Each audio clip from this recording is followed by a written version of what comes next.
¿Qué tal, amigos? Gracias por acompañarnos. Bienvenidos a Desafío. Soy Ricardo García Santander. Poco más de 10 días han transcurrido desde que el presidente Trump llegaba al poder de la potencia más importante del mundo, pero tenemos que analizar en este programa cuáles son las repercusiones y las reacciones justamente de Guatemala, de la región centroamericana, ante estas primeras medidas que está tomando el presidente Trump.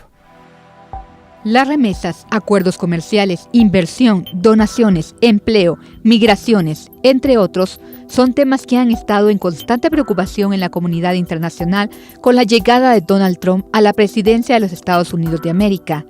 Poco tiempo había transcurrido cuando sus dos primeras acciones salieron a la luz: su empeño por construir el muro y su desvinculación del Tratado de Asociación Transpacífico TTP, del que forman parte otras 11 naciones. Desde el 2008 están integrados en este acuerdo comercial Australia, Canadá, Estados Unidos, Japón, Perú, Malasia, México y Vietnam, entre otros. Otros planes económicos que han sido puestos en marcha es el que tiene que ver con el empleo y muy concretamente con la deslocalización de las fábricas que un importante grupo de empresas han llevado adelante durante los últimos años.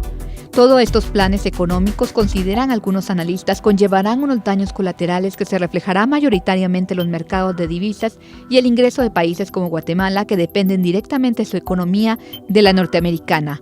¿Hay oportunidades para nuestro país? ¿Qué tanto nos afectarán estas y otras medidas? Ricardo García Santander y sus invitados analizan el tema desde distintos puntos de vista.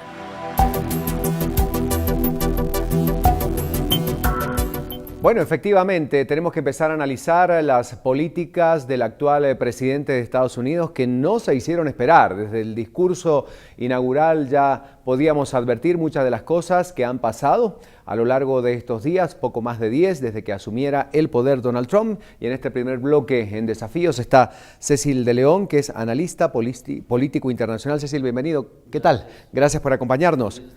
Bueno, todo se manejaba de especulaciones de lo que podía llegar a ocurrir, que iba a suavizar un poco las primeras medidas y que solo era parte de la campaña. Sin embargo, vemos que no, que Trump entró y con todo, y que indudablemente nos dan pautas muy claras de lo que va a pasar, al menos en esta primera etapa.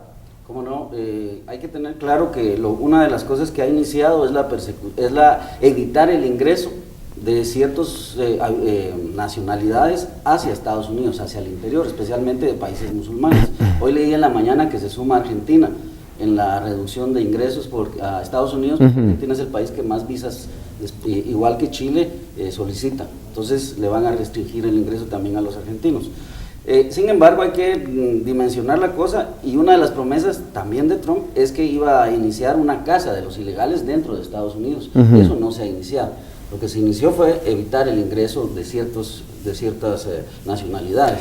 Y sobre todo de musulmanes, ¿verdad? Cecilia, en el contexto internacional, ¿cómo repercuten estas acciones? Porque es drástico ver lo que hoy está ocurriendo, las manifestaciones, bueno, las mismas Naciones Unidas en las últimas horas también dando un fuerte y duro embate a estas políticas de Donald Trump, pero ¿cómo ubicamos esta situación en el contexto del mundo? Bueno, tenemos un presidente que viene a romper la estabilidad mundial, especialmente cuando se pone en predisposición casi militar con China, ¿verdad? Una de las potencias que en este momento son significantes en el mundo, y está chocando con la Unión Europea, está chocando con la OTAN, y bueno, habrá que ver, repito, cuál es el efectivo interés de Donald Trump al realizar todas estas decisiones, porque definitivamente a él lo que le interesan son los negocios. Claro. Y los negocios traen trabajo, y el trabajo interno, que es lo que más prometió, tiene que producir.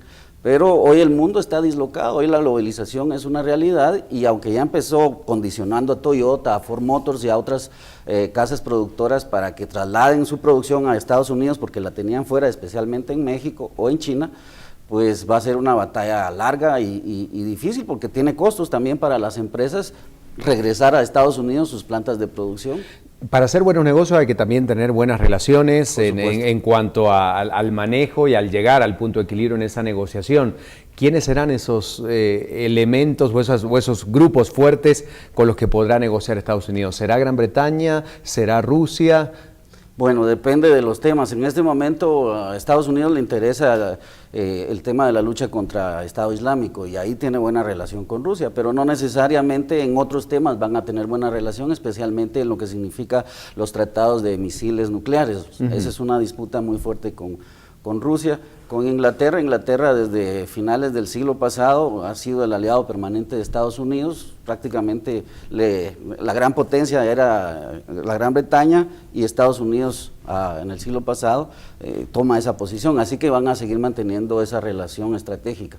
Se están rompiendo las alianzas, por ejemplo tenemos en Filipinas con el presidente Duterte que definitivamente ha roto las relaciones que traía especiales con Estados Unidos y ahora se las dedica a China y a Rusia especialmente, así que digamos que aunque ya no hay una guerra fría entre Estados Unidos y Rusia, sí se mantiene y se va a mantener con esta presidencia de Trump una permanente choque de intereses con las otras grandes potencias, Rusia, China y ahora Irán, que por haber lanzado un misil balístico lo acusan de haber roto los compromisos que signaron en 2015. Cecil, antes de terminar, ¿qué opinión le merece el gabinete? Las personas que van a acompañar y que la inexperiencia política de Donald Trump va a estar muy influenciada, indudablemente, por estos compañeros de equipo, ¿verdad? Hay un balance, pienso yo, que en el equipo de gobierno. Por un lado están los grandes empresarios, los multimillonarios, igual que él, que por primera vez entran a política, pero en el lado de la seguridad, en el lado de lo estratégico, ahí tiene gente como John Kelly, que fue el jefe del Comando Sur,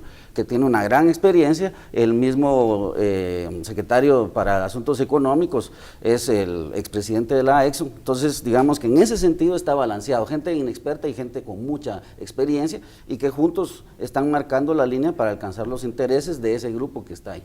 Muchísimas gracias a quien nos acompañaba en este día, Cecil de León, analista político internacional, ha sido muy amable. Hemos hablado del contexto general, a grandes rasgos de lo que ocurre en estos primeros días de gobierno de Donald Trump, pero en tema migratorio, que es el que afecta directamente a la comunidad latina y por supuesto a la comunidad guatemalteca en Estados Unidos, ¿cómo se van a manejar los temas? En instantes, desde Relaciones Exteriores, vamos a conocer un poco el panorama para los próximos días y para esta etapa. Ya volvemos.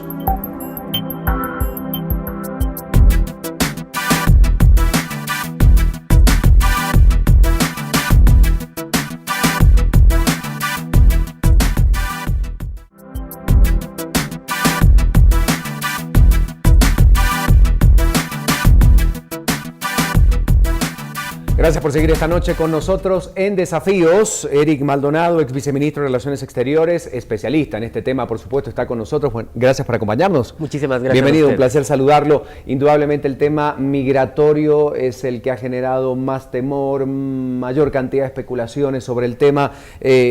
¿Cómo afecta a Guatemala ya estas medidas que está tomando Donald Trump y que al parecer, a pesar de las adversidades y de las protestas, pueden irse endureciendo? Sí, es una tendencia hacia la radicalización, lo vemos con mucha preocupación porque esas amenazas de campaña pues hoy son realidades ya en el ejercicio de la presidencia. Hablamos que el 20% de la población guatemalteca está en Estados Unidos de América, no está muy lejos de alcanzar los 3 millones de habitantes. Hablamos de que el 40% de las divisas que ingresan a territorio nacional pues provienen precisamente de las remesas que envían nuestros migrantes, las cuales ya constituyen más del 10% del PIB nacional. Entonces, el tema de las remesas, el tema económico se ve fuertemente amenazado, no digamos el tema humanitario, particularmente sabemos el fuerte número de guatemaltecos que migran anualmente a Estados Unidos, podrían ser más de 50,000, y la tendencia es que con el fortalecimiento fronterizo y obviamente con la eventual construcción del muro, que precisamente ya el encargado John Kelly, que es el secretario de Seguridad de Estados Unidos, habría dicho que estaría en aproximadamente 2 años. Bueno, todos esos son temas que, por supuesto, como está Guatemala, preocupan sobremanera. No está preparado el país, obviamente, para deportaciones masivas, que es uno de los grandes temores, ¿verdad?, en esta administración. Definitivamente el Estado no está preparado. A mí me preocupan muy concretamente 2 cosas. Primero, la incapacidad que está teniendo el Estado hoy en día para identificar en general a los guatemaltecos pero particularmente a los guatemaltecos en el exterior. En el exterior hay muchas deficiencias, como también en Guatemala para emisión de pasaportes, hay muchas deficiencias, son números irrisorios de emisión de DPI en el exterior, no se llegan ni a 30,000 cuando hablamos de un volumen de casi 3 millones. Entonces el Estado de Guatemala primero no está fortaleciendo las capacidades de defensa de los derechos migrantes de los guatemaltecos en Estados Unidos, y adicionalmente a ello los efectos de las deportaciones masivas podrían ser desastrosos no solo en lo que concierne a remesas, sino en general a que un número considerable de guatemaltecos pues se vería afectado con las deportaciones. ¿Cuál será el coletazo, si es que habrá coletazo, pero entendemos que sí, de este famoso muro que obviamente marca un punto bien álgido en las relaciones con México, pero indudablemente Centroamérica está aquí y tiene algún tipo de indicador que podría ser negativo en relación a este tema? ¿Qué piensa usted? Sí, totalmente de acuerdo. Los efectos creo que se pueden percibir. El año de 2016, que recién concluyó, pues fue para Guatemala de aumento en un 14% en recepción de remesas. Se superaron por primera vez los 7,000 millones de dólares, aproximadamente 54,000 millones de quetzales. Ya el Banco de Guatemala manifestó que podría haber una desaceleración y que se podría reducir en un 7% o hasta un 10% el número de remesas percibidas.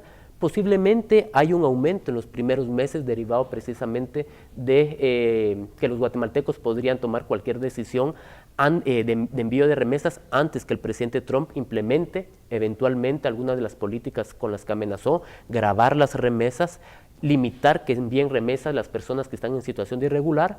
Entonces eso podría tener un efecto desfavorable a futuro, y si el Banco de Guatemala ya previó que podría ser una desaceleración entre el 7 y 10% del envío de remesas durante 2017. Eric, por último, recomendaciones para el trabajo actual de Cancillería. Decíamos, bueno, a nivel regional va a haber alguna postura en conjunto. ¿Qué deberíamos hacer como país, pero como región, justamente para poder enfrentar esta realidad y empezar el cabildeo y la negociación, que de años se viene haciendo, pero esta vez de una manera más estratégica y contundente, creeríamos, ¿no? Sí, dos grandes aspectos que son fundamentales. Primero, el eminentemente político, creo que como bloque nos harán más caso. Hay un espacio que es el Sistema de la Integración Centroamericana, el famoso SICA. La misma dinámica migratoria de Guatemala la presenta El Salvador, Honduras. Dominicana tiene una situación muy particular también que se podría haber afectado. Entonces creo que son estos espacios regionales los que se deben aprovechar. La relación con México es fundamental, tenemos que estar muy de cerca siguiendo este desgaste político que se está viviendo, que es muy fuerte, esta tensión diplomática entre México y Estados Unidos.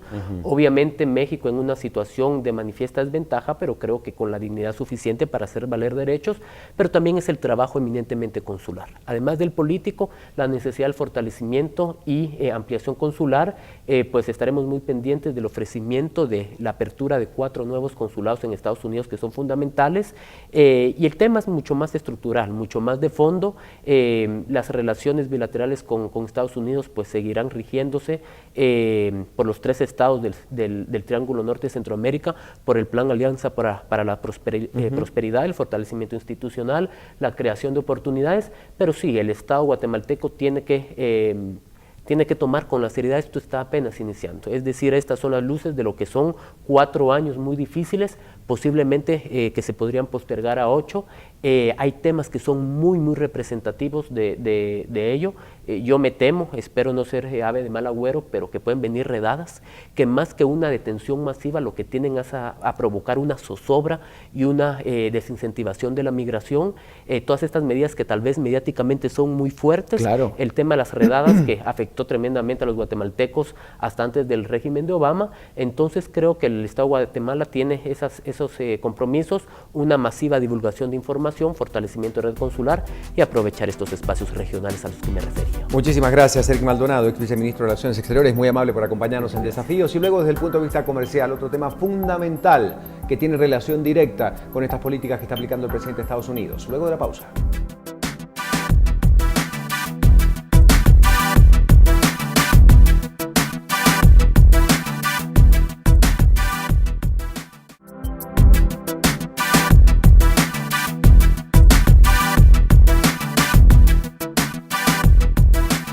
Para este último bloque, un tema medular, quizás uno de los que reviste mayor importancia desde el punto de vista numérico, porque estamos hablando de uno de los principales, si no el principal socio de Guatemala en materia de exportaciones, tomando en cuenta que casi el 34% de las exportaciones guatemaltecas van hacia Estados Unidos, del tratado que existe a nivel regional con ese país y bueno, de todo lo que sabemos que puede implicar una medida que lográbamos vislumbrar a partir del discurso inaugural de Donald Trump. Está Fanny de Estrada con nosotros, directora de Relaciones Institucionales de Agexport.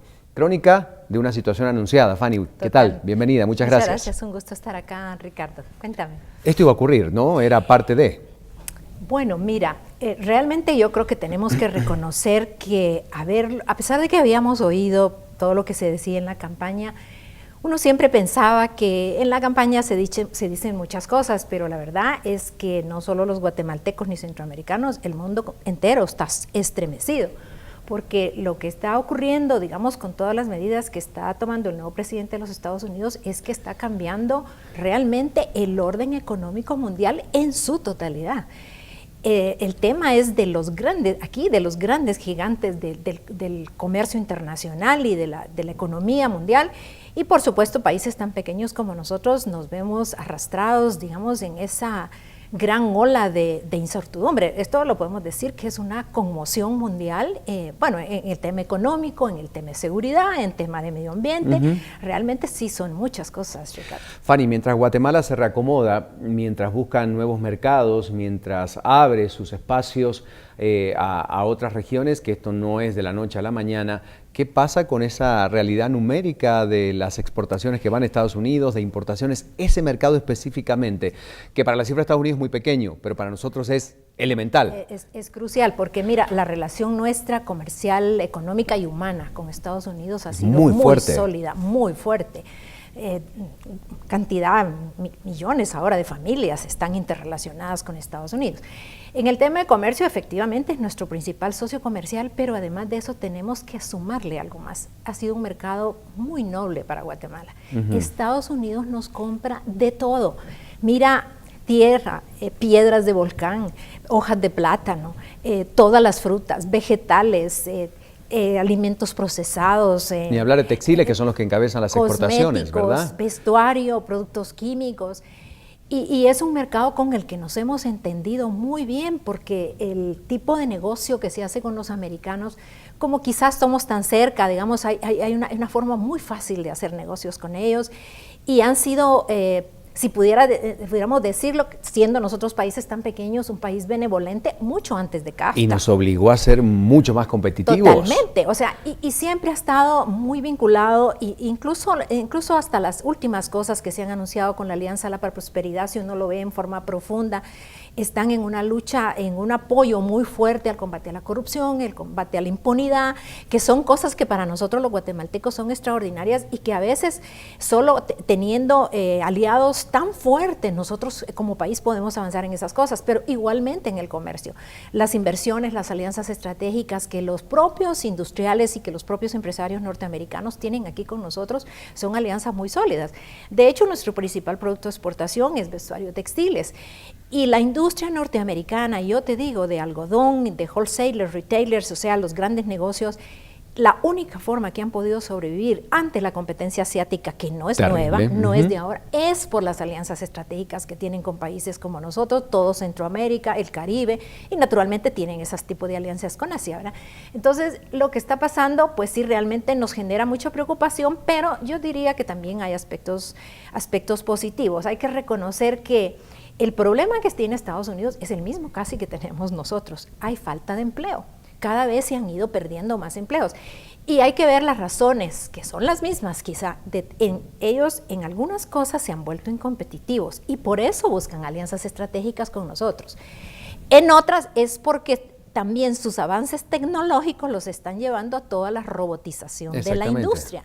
Entonces, eso realmente nadie puede negar que sí tienen ellos una crisis de empleo, aunque, según dicen las estadísticas, su índice de empleo es apenas de un 4.7%, que así lo dejó el presidente anterior, ¿verdad? Entonces, la lucha de ellos es una población igual que la nuestra, que clama empleo. ¿Cuál es la diferencia? Que el presidente está poniendo oídos a ese clamor popular de generación de empleo. Y está tomando acciones concretas. Y no le importa darle cara vuelta al mundo. Claro. Ahora, Claro, y eso es dándole una respuesta a su población. Ahora, ¿qué tanto de eso realmente va a poder hacer? Porque Estados Unidos es la gran potencia mundial y claro, naturalmente ahora surgen otras potencias mundiales que están compitiendo y lo que está pasando realmente creo yo que se puede eventualmente incluso hasta revertir para ellos, porque China está totalmente a la expectativa de qué es lo que está pasando y ahorita está aplaudiendo pues por algunas de las medidas que el presidente ha tomado, porque ese gran espacio de ese gran mercado mundial asiático que también nosotros debemos de buscar, porque no importa lo que pase allá, nosotros nos tenemos que poner las pilas. Es reinventarnos y empezar a buscar otros socios estratégicos. Totalmente, y claro, digamos nosotros por ejemplo, Centroamérica es nuestro segundo socio, es del mismo tamaño que Estados Unidos. Lo cierto es que si Centroamérica también sufre con Estados Unidos, nosotros vamos a sufrir con Centroamérica. Pero sí definitivamente tenemos que terminar de una buena vez de quitar todos esos obstáculos que hay con Centroamérica y ahí hay una buena noticia. Realmente, de verdad, es de felicitar los avances que el Ministerio de Economía está teniendo con la Unión Aduanera con Honduras. Yo te digo, nunca en la historia había visto tantos avances concretos como los estoy viendo hoy. O sea que ahí vamos bien. Segundo es que tenemos que empezar a ver hacia Asia y creo también que esto nos está, por ejemplo, México. ¿Qué está haciendo México? ¿Qué anuncia México ayer, por ejemplo? México dice que para el 30 de abril México aterriza un programa de desburocratización de procesos para el sector empresarial mexicano, bajarle los costos, hacerle la vida más fácil a los negocios. Y lo anuncia ya como una cosa que ellos van a hacer. Sí, segundo, como efectos, podríamos decir, cascada, claro, para que otros países empiecen a revertir su situación interna. Todo el mundo se empieza a poner las pilas. O sea, que esto que está pasando debe servirnos como un incentivo más para seguir aterrizar, porque el problema en Guatemala no es cómo hacer mejores. Sabemos y los tomadores de decisiones saben que hay planes para todo, la cosa es empezarlos a aterrizar, ¿verdad?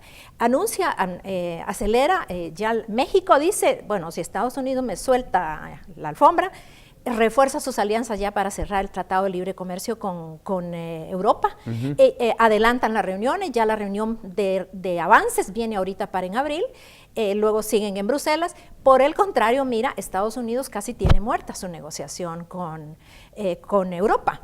Y luego China empieza ya a moverse con todo el marco del tema pacífico. Y con millones de potenciales consumidores para los productos guatemaltecos y de toda la región. Ahí son miles de millones, bueno, casi el 50% de la población. Entonces, como tú dices, el orden económico mundial puede cambiar notablemente. Pero es el momento de las alianzas estratégicas, Ricardo. Bueno, conclusiones importantes. Fanny, recomendación rápida para el sector. Tú hablas del Ministerio de Economía, hablemos un poquito más allá del concepto país en cuanto a actuar como bloque frente a Estados Unidos. ¿Qué dirías que sería importante y qué no debe faltar? Anoche, todavía ayer, verificábamos que el CAFTA no está en el radar del presidente ahorita. El tema es con los gigantes. Yo creo que nosotros deberíamos de seguir una estrategia como país de mantenernos fuera del radar. Yo me puedo imaginar las presiones políticas que deberá estar teniendo nuestro país para que nos aliemos con X, con Y o con Z. Pero yo creo que ahí hay que reflexionar mucho, tener mucha prudencia y digamos, mantenernos, somos demasiado chiquitos y además somos demasiado importantes en el tema de seguridad para los Estados Unidos por el tema del tipo de migrantes, porque el tema de los migrantes hay que entender, pues sí, hay un tema de gente que ha tomado posiciones y trabajos allá, pero también hay un tema de migrantes indeseados que están pasando por aquí y que son gran preocupación para allá. Entonces yo creo que hay que mantenerse fuera del radar. Creo que hay que acelerar todos los planes que ya tenemos aquí en Guatemala para ser mejores, buscar nuevos nichos de mercado, acercarnos a Asia, y ahí hay también grandes decisiones políticas que se tienen que tomar, ¿verdad? Y buscar más oportunidades y definitivamente desburocratizar procesos, enseñarle a la gente a hablar inglés, instalar riego, resolver ese problema de la banda ancha para que todo el mundo tenga acceso a internet y no se nos caiga y que la gente pueda trabajar en su casa, que es lo que se quiere ahora, mientras el tráfico aquí se hace en las carreteras o caminos. Ahí hay una gran oportunidad, o sea que las cosas a hacer aquí están y afortunadamente están diseñadas, Ricardo. Ya solo es cuestión de ejecutar. Ejecutar y aterrizarlas. Fanny Estrada, muchísimas gracias, directora de Relaciones Institucionales de AGEXPORT, muy amable por acompañarnos en este día, y a usted que está del otro lado, siempre siguiendo muy de cerca este análisis que hacemos de la realidad, en este caso de Estados Unidos, con las repercusiones para nuestra región. Gracias por acompañarnos, hasta la próxima semana.